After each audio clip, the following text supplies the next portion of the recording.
Hello and welcome back. This is the week 2 lecture.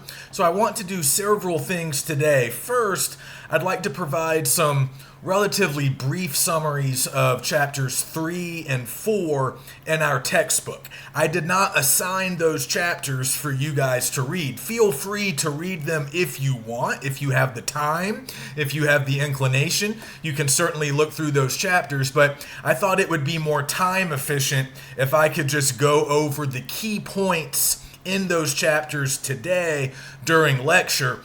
And what I want you guys to read this week, instead of textbook chapters, I want you to read literature. I want you to read our first 3 literary texts of the semester. This is just kind of practice. We're doing our first short writing assignment this week, so we're going to be talking a little bit about summarizing and responding.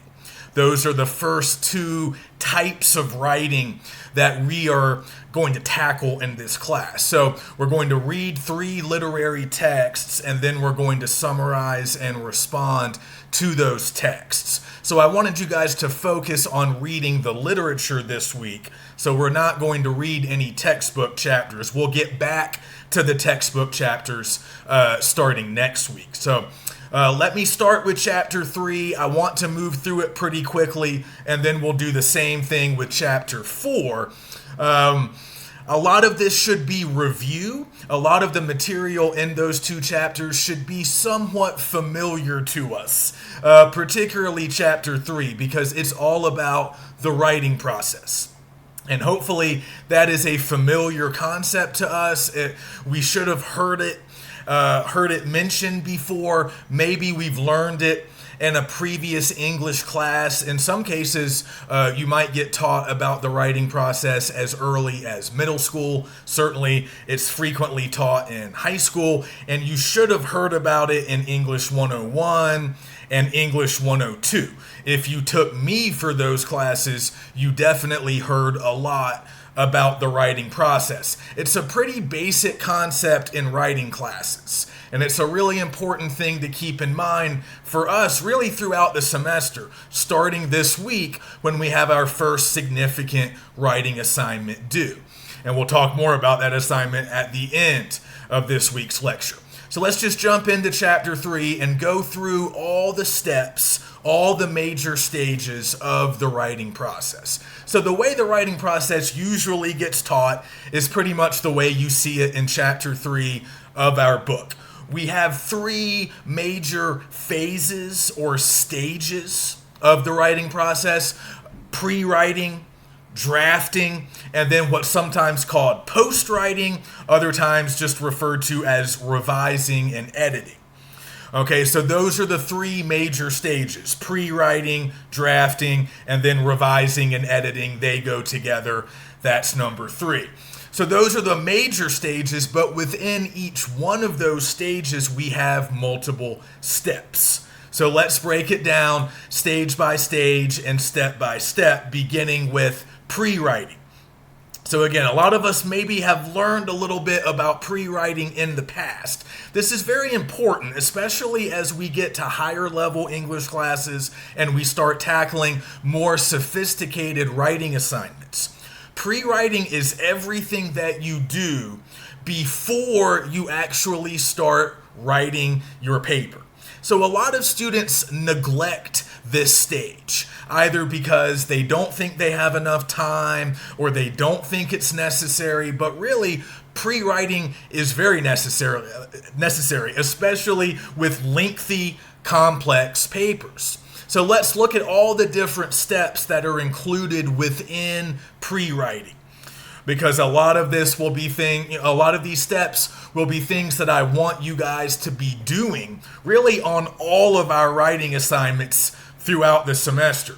So step 1, pretty simple: choose your topic. Now that's easy in this class because our topics will typically be the literary texts that we read. So for example, this week I'm asking you guys to read 3 literary texts, 1 short story and 2 poems, and then you're going to be writing about all 3 in our first short writing assignment, the summary/response. that I've already mentioned. So you don't have much of a choice this week. You have to write about the 3 texts that I've assigned. But with some of our future assignments, definitely with the big research paper, our literary research paper at the end of the semester, you guys can choose what texts, or you can choose a single text or maybe 2. You can choose what you want to write about. So sometimes I will give you a topic. In other cases, you will choose your own. But it really just comes down to preference. What do you like? What are you interested in? What do you want to write about? But in other cases, I will tell you what to write about. So choose a topic. That's number 1. Number 2, step 2, start developing an argument. It's really important to get this in mind, get this clear early in the semester. We need arguments eventually in this class. Once we start analyzing, once we get to our big final paper, we need to be making original arguments about the literary text that we're writing on. So that can be a challenge sometimes. When you're getting started on a lot of our writing assignments, you need to start developing your argument, your interpretation, your original reading, what you want to say about the literary text that you chose as a topic. So for most of the things that we write, not everything, but for most of the things that we do, you're going to have a thesis. And the thesis will function in a very similar way to how it's functioned in previous English classes. It will be your argument. It's essentially an overview of your argument, the overall point that you want to make, the interpretation or reading of the text that you are offering and arguing for. So you need to express that pretty clearly. So you need to start playing around with that thesis during the pre-writing stage. You don't have to be married to anything yet, but you're trying different arguments on for size. You're seeing kind of what you want to do. How do you want to express it? How are you going to phrase it? It's good to start thinking about that early on. And then once you have a sense of your thesis or your purpose, like what you're really trying to do, what you're trying to say, you can start to gather support for that thesis. And your support's going to come from a lot of different places. So think back to English 102. I know we all took 102, and I'm assuming we all did pretty well. We all had to do a big research paper, I'm hoping. And when you did that research paper, one of your big goals was to find support for your argument. How are you going to drive that argument home? How are you going to convince your audience to accept your argument? Well, you should remember doing research. That was a big part of how you supplied the support that you need. So one way to find support for your thesis is to conduct research, to look at what other people have said about that literary text. Take a look at other people's ideas, other people's analysis, other people's interpretations. Now, not just any people. We would prefer to read the opinions and the interpretations of critics, scholars, experts, people who have studied the literature, people who write about literature for a living. So we can always consult them and use them through research to help us support our points and our own original ideas. But we can also find support in the literary text itself.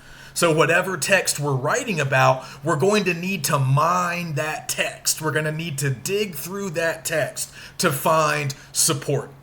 And you're going to find support inside the text in the form of direct quotations. You should always be quoting your text at least sometimes. You don't need to quote it all the time, but you need some direct quotes. You need to engage directly with the language of your chosen text. But you don't always have to quote. You can also paraphrase at times, and you can also summarize stuff from your literary text. So we're going to talk more about summarizing today. It's a pretty important skill. It's never going to be the ultimate end game. It's never the ultimate goal to just summarize, but summarizing is a useful skill when you're, sort of doing other things as well, when you're trying to accomplish larger goals as well. So you can summarize things from the text, paraphrase individual sentences or passages, and then you can also provide direct quotations. All of that can also provide support. You can also just do some brainstorming and come up with original ideas of your own. Sometimes the support will just be your own thoughts to go along with the research, to go along with the quotes. You can also have original material of your own, associations that you made, comparisons that you made, original ideas or observations that you came up with. Obviously, you're still focusing on the text. These aren't just random observations. These are all focused on the text and your argument that you're making about the text, but you can supply a lot of the support yourself with your own original ideas. So sit down, brainstorm, just write some stuff down. We often call this part of pre-writing idea generation. That's what I call it in 102, because I'm always pushing my 102 students to come up with a lot of original content for their big research papers. They're making arguments about current events, but they're writing a longer paper than typically they've ever written before. So we spend a lot of time brainstorming, free writing. That just means writing nonstop for like 5 or 10 minutes. That's free, like I'm a free person in America. A little bit different than pre, as in before. But free is a part of pre. Free writing is a great way to generate ideas, not just in 102, but for you guys as well. But you should always spend some time on idea generation. You might not need to do quite as much as you did at earlier levels. You might be a little bit more of a sophisticated writer now, but you should always write down ideas, just come up with observations, thoughts, and opinions of your own that you can put into some of your future body paragraphs. So there's a lot of ways to generate support. You can even talk to other people who know the text. So maybe classmates, if you have any friends, or colleagues who are familiar with that literary text, you can always talk to other people as well when that's possible. Okay, and then the final step of pre-writing is organization. And this is really critical. This is where the outlining comes in. Hopefully some of you have outlined before. So when we create outlines for our papers, that's kind of the last part of pre-writing. And that's really what organization is all about. When you're organizing, you are thinking at the level of paragraph content. Okay, so what does that mean? Well, to put it in more simple language, you're just thinking about what you're going to say in each paragraph that you write in that paper, and you're also thinking about the sequence of the paragraphs. What order do the paragraphs need to go in? How are you going to arrange them? And in order to kind of figure all of that out and to get a visual representation of your plan, your paragraph plan, you really need to outline. You should look at an outline as a plan or a blueprint for your paper. So you really need to have an individual plan for each paragraph that you intend to write in that paper, starting with an introductory paragraph for anything lengthy that we do, for any sort of formal writing assignment that we do. You're always going to have some kind of an introduction, and then you're going to have body paragraphs. So you need to start planning your bodies, and then you're going to eventually have a conclusion. So a good outline is going to have some kind of a detailed plan. It might just be bullet points. You might have complete sentences, but you need to have an idea of what you're going to do in each paragraph. And of course, you're also planning your paragraph sequence. So some outlines are rather formal. They have a lot of detail. They're very intricately arranged. But then other outlines are kind of rough. They're just bullet points or fragments. And even I sometimes favor the more informal model, especially if we're moving fast. You don't necessarily have to do the outline on a computer. I still often do mine by hand. But even if you're just saying, okay, intro paragraph, I'm going to do this, and this. Like 3 bullet points for your intro is probably fine. And then you move on to your first body paragraph. Okay, in this body, I'm going to do A, B, and C.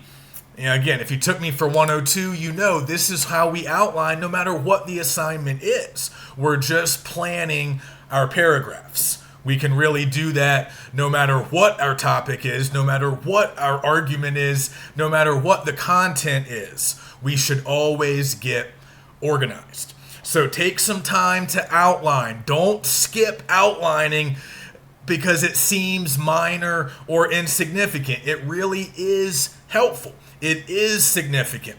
And a bonus is the fact that it's easy to do. You're not going to have to turn it in for a grade. I'm not going to critique your outline. So you just need to find an outlining style that works for you. You might use a shorthand. Again, you can use bullet points. You can be rather rough and informal, but you need to make sure to do it. And once you have a finished outline, you're ready to move on to stage 2. Okay, the second big stage or phase of the writing process is drafting. Pretty self-explanatory. Now we are writing the paper. But notice the word drafting. Okay, we are creating a rough draft. That's what we're doing when we initially start drafting. The first draft that we create is not going to be the draft that we turn in. At least I hope it's not. If we're actually following the writing process, we're going to realize that, the rough draft is going to undergo some alterations later on down the line once we get to stage 3.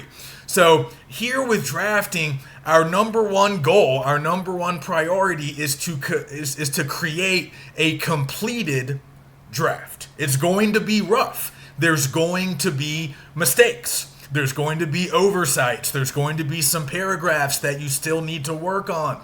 There's going to be some issues that you need to address, but that's okay. All right? That's okay. You don't want to get hung up on all of the details when you're first drafting. Okay? Because again, the goal is to simply create a completed rough draft that you can work with later. Okay, and chances are in your outline, you're going to have a little bit more detail and specificity when it comes to the body paragraphs. And that's a good thing because when you move to the drafting stage, you should pretty much know what you're going to do in your bodies. And now you can start writing them. But you might want to spend a little bit more time at the drafting stage thinking about your introduction and your conclusion.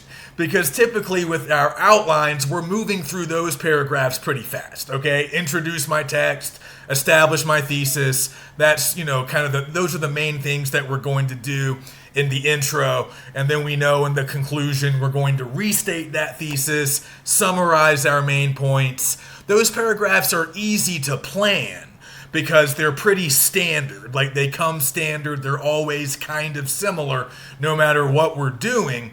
So we don't spend a lot of time on them when we're organizing, when we're outlining. But once we start drafting, we need to think more about our introduction and our conclusion because obviously now we are actually writing them. And you will find that while they're easy to plan, they can be a little bit more difficult to write. So we're focusing on how we start and how we finish the paper. And then we're going to write all of those body paragraphs that we planned in our outline. And then the other thing to really focus on when you're drafting is transitions.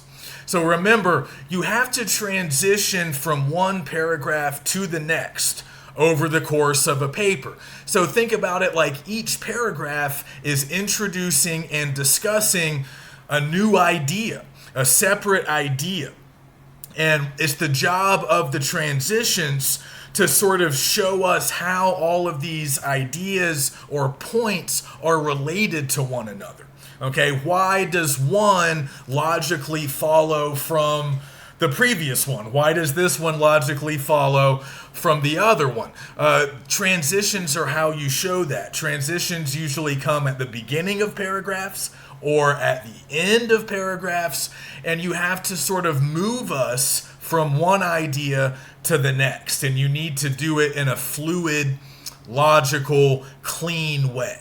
And again, we're not thinking a lot about transitions when we're outlining. But once we start drafting, once we start writing, we need to start writing some transitions as we move from paragraph to paragraph. But keep in mind, when you're drafting, you don't necessarily have to write in order. In other words, you don't have to start with the introduction paragraph. You don't have to go through each body in order. You don't have to write the conclusion last. A lot of writers don't write in order. They don't write in a sort of chronological, linear fashion. A lot of writers prefer to do their bodies first. Some people write their intro last. I've known many writers who prefer to kind of get everything done and then they write their introduction because they know exactly what they're introducing their audiences to because they've already written the bulk of their content. So it's really up to you. Writing is a very personalized process. There's not a one-size-fits-all kind of technique. Everybody's a little bit different, but you need to figure out what works for you. Do you want to go in order? I've always been kind of a linear guy because that's just what feels comfortable for me. I like to go in order because it just works for my brain. Figure out what works for your brain and figure out sort of a drafting style that works for you because you want to be able to work for a pretty nice long block of time. But again, you don't have to draft the entire paper, especially if it's a long paper. You don't have to draft it all in one sitting. Now, for the short writing assignments like what we're doing this week and for the alternative medias, yeah, I mean, if you have a couple of hours at your disposal, you can probably sit down and write a complete draft for those assignments. But for something longer, for our big final paper, you need to break that up into several different writing sessions, maybe spread out over the course of a week, if possible. All right, and then we move on to our third and final major stage of the writing process, which is, of course, post-writing. That means everything that we do after we have a completed rough draft. So in the book, they just refer to this as revising and editing. Same thing. Revising and editing are the two steps of post-writing. But as they point out in chapter 3, there's a couple of different levels of revision. So revision just means that you're improving your draft. Revising just means making changes to improve the quality of your work. So remember, once we're finished drafting, we have a rough draft. And the way we turn that rough draft into a final draft is by revising and editing. All right? So revising can mean a lot of different things. We start with what we think of as like global revision. That's how the book refers to it. These are the big picture questions that you need to answer about your paper. So at this level, you're really focusing on your argument, your organization, and your overall tone. Just like, how do you sound? Do you seem logical and reasonable? Is your argument working? And is your material, your content, is it well organized? Okay, so these are big, important questions, and you can answer those questions simply by reading through your work. So obviously, we know we've all been guilty of this at some point in the past. We often neglect post-writing. We don't always proofread. We don't always go back through our work to look it over and make sure it looks good. But it's critical at this level. So all we have to do is read through it to be able to answer some of those big picture questions about argument, organization, and tone. Go back to your thesis. Review your thesis statement. Is it clear? Does it make sense? Is it working? Remember, when we get later on in the semester, you need to have a debatable original thesis. You don't necessarily need one this week, but later on you will. So that's going to become a very important part of proofreading. You can also go back and look at each individual paragraph. Are they all working? Are they all well developed, which means they have enough detail, they have enough length. We don't want a lot of 3 or 4 sentence paragraphs. You don't have a lot of space to say a whole lot in paragraphs that are that short. There might be a few that clock in at around that length, but typically we want pretty meaty, well-developed bodies, but we don't want our body paragraphs to be too long either. So we want to find a nice balance. But again, every body paragraph needs to be accomplishing something. It needs to be establishing an idea, exploring a particular element of the literary text. You need to be doing something visible and productive in each paragraph that you see in the paper. So you can always double check that. You can always go through those paragraphs and see, hey, are they all working? And if you find one that's not working, it's not really saying anything, it's not well developed, then you can work more on it. That's the beauty of revision. You have time to make some additions. You might need to add something to a paragraph. In certain cases, you might need to take some stuff out of a paragraph. You might need to make cuts. Some paragraphs might be too long, too convoluted. There might be too much going on in some paragraphs. Sometimes that's an easy fix. You might just be able to find a logical break and you can turn that one long paragraph into 2 separate standalone paragraphs. In other cases, you might just need to get rid of a couple of sentences if they're not really helping you, if they're not really doing much for your argument. So that's revising. You're going through the paragraphs. You're going to make a change here, a slight alteration there. It's always going to be a little different for each assignment, for each person. This revising step will always look a little different, but we typically want to start with big picture stuff because we can answer those questions quickly and easily, and then we move on to what's called local revision or sentence level revision. So now we're really focusing on clarity. We're making sure each individual sentence makes sense and is grammatically correct and will be easy to read and understand for our audience. So we, yes, need to once again go through the draft, maybe read it again, and now we're looking at individual sentences and word choice. So, again, we neglect that at our own risk because even if we are good writers, even if we did a good job in terms of our argument, our ideas, the way we're analyzing the literature, it doesn't matter. It doesn't matter who you are. It doesn't matter how smart you are. You're always going to make mistakes in a rough draft, and you're always going to have awkward, weird sentences. It's true of professional writers because, again, our focus when we're drafting is just finishing, getting all of our ideas on paper, getting that plan that we have in our outline executed and completed. That's our focus. So we're missing little things. We're missing small mistakes. We're missing the individual sentences that don't sound good. Like, I'll go back to some of my earlier drafts when I'm working on something, and there's certain sentences that just don't make sense at all. It's not just that they're rough or awkward, they are unintelligible. They are nonsensical because I forgot a word, or it was just a fragment. It was like an incomplete thought, or I just lost the thread, or I just overlooked something. It happens all the time. So you always have to go back and look at individual sentences, and if you find some that aren't clear, that don't feel correct, you don't even have to know what the exact mistake is. You just need to improve that sentence. Not always, that doesn't always mean rewriting the sentences. You just need to work more on the sentence. Maybe take a word out. Maybe add a word. Maybe rearrange the order of some of the words. It depends. There will be cases where you just want to write a new sentence. You have a weird, bad sentence, and you just want to replace it with a better sentence. That's fine.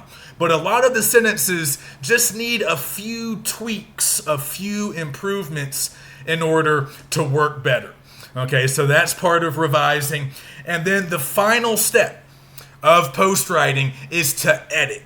Okay, so editing is a little bit more of a specific task than revising. There is overlap, as I always point out in 102. Sometimes you're editing while you're revising, because when you proofread, you're going to notice mistakes, typos, things that you want to clean up, and that's really all editing is. Editing is just finding and eliminating mistakes. So this means grammatical mistakes, mechanical issues, but also just typos, like I hit the wrong key, or I added an extra space between two lines, or just something weird that I can easily fix. It was just a random mistake that, once again, I missed during the drafting stage. So the final thing to leave time for is always editing. Go back through it one more time. You're no longer focused on content. Everything sounds good for the most part. You like your paragraphs. You've answered all of those big picture questions. You think everything is clear. So the last step is to edit and make sure you're eliminating at least most of the mistakes. I don't expect perfection, but I do expect our final drafts to be polished, clear, and mostly clean. And editing helps us to make sure of that. All right, so that's pretty much it on the writing process. The final thing in chapter 3 that I wanted to cover were just some general tips that they provide about writing on literature. Just some things that we might want to keep in mind. Again, you can find these towards the end of chapter 3, but I just want to go through them very quickly. Again, this is stuff to put in your notes. This is stuff to remember throughout the semester for most of our major writing assignments. So the first tip that we will talk about really more later is assuming that your audience has read the literary work that you are writing about.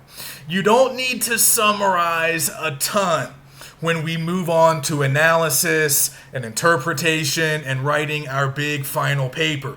You don't have to tell us everything that happened, okay? You can assume that your readers have read the text, and certainly I have read all of the text that I'm assigning, all of the literary texts that we're reading this semester. I've read them, so you don't have to tell me all the significant plot points. But at the same time, don't assume that everybody reads that text the same way that you do.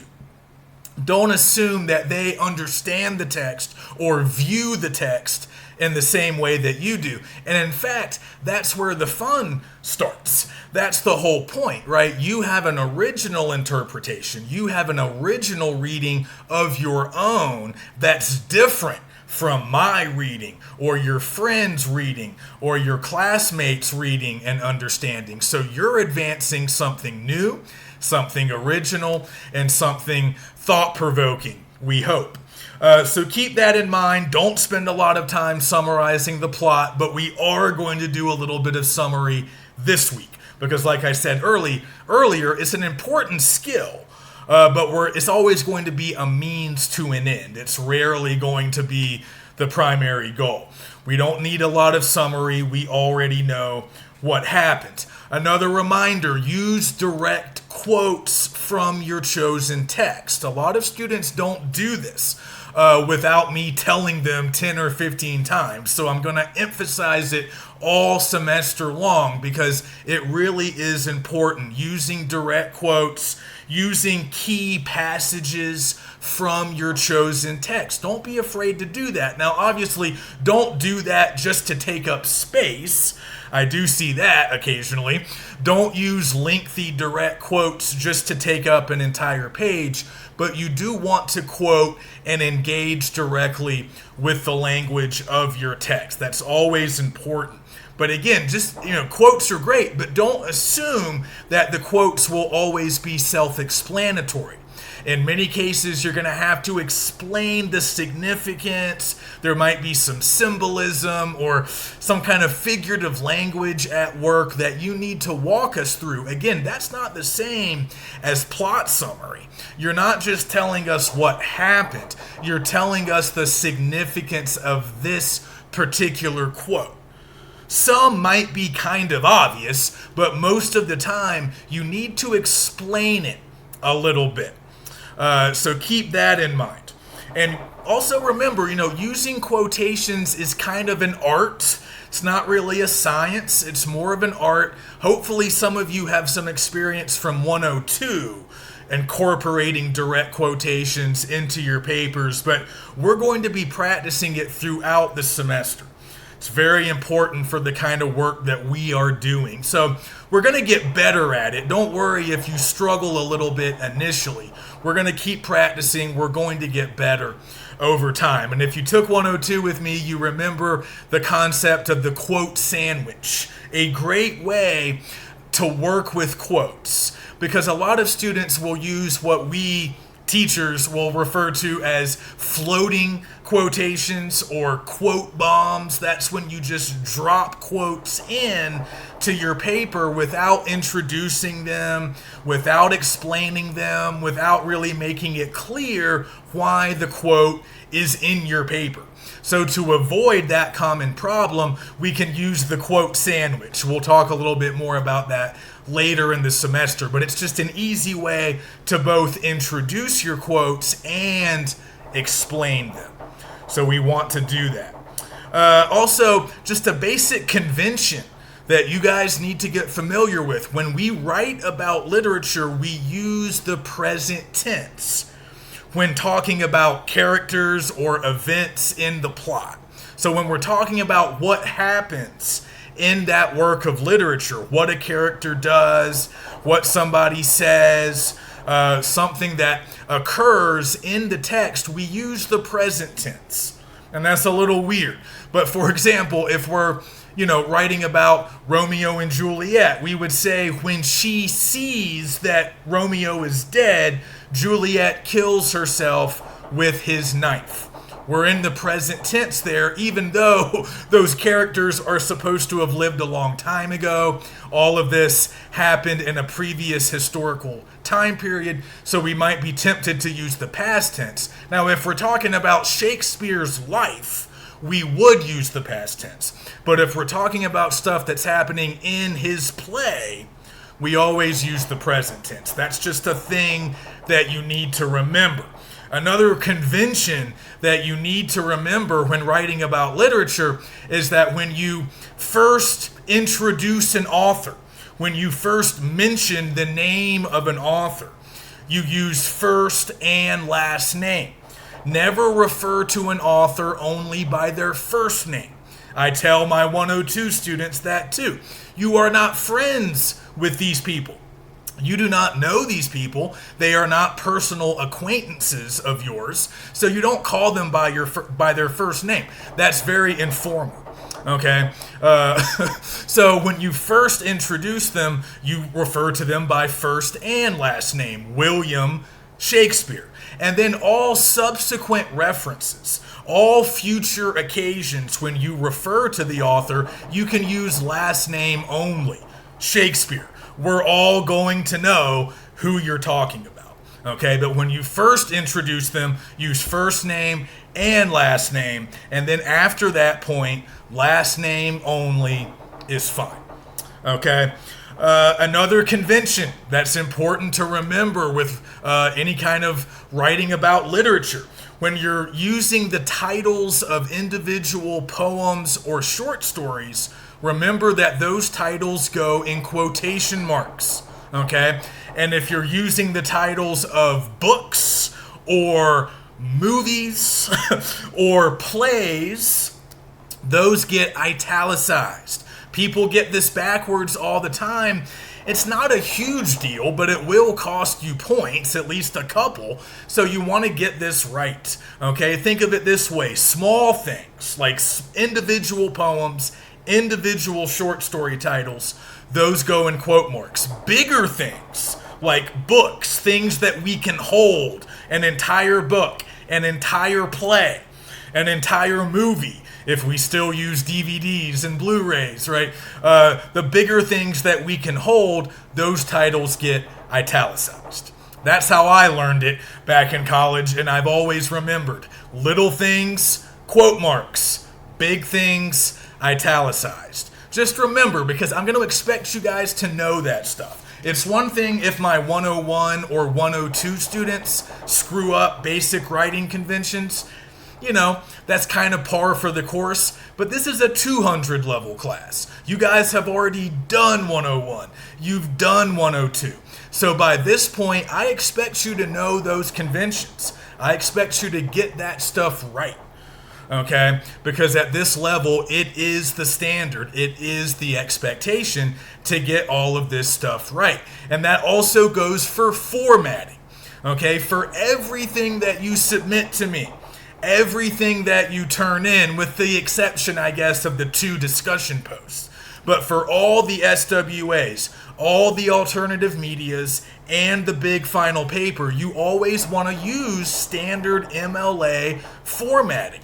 That's going to be true of any English class. We always use MLA in English. So that means that you need to format your paper the right way. You should have learned this in an earlier class. The heading for your paper will always go in the upper left-hand corner. That consists of your name, the date, and the name of the class. And then in the upper right-hand corner, you're going to have page numbers. You're going to have a centered title. You will always have a title. For any formal assignment that you're turning in, you always have a title. You always double space the entire document. Okay, that's standard. I want Times New Roman 12 size font. That's just for the ease of reading. That's just for the sake of my eyes. That's standard. Also, 1-inch margins all the way around. That means on the sides, up and down, 1 inch. You might need to change some of these settings in Microsoft Word, but I trust that we can all do that. This is stuff that you need to get right. And if you have a few minor issues on your first assignment, I'll tell you so. I'll provide some corrections, and then you can clean that stuff up. But I want to see that everybody's at least trying to get everything formatted correctly. And again, you need to take pride in the appearance of your work. It needs to look good. It needs to look professional. And again, you can look in chapter 3. They show you what proper formatting looks like, and they run through all of these same rules. Okay, so that's it for part 1. We're going to come back in part 2 and talk about chapter 4, and I'll also talk briefly about what our reading assignment is for this week and our first writing assignment.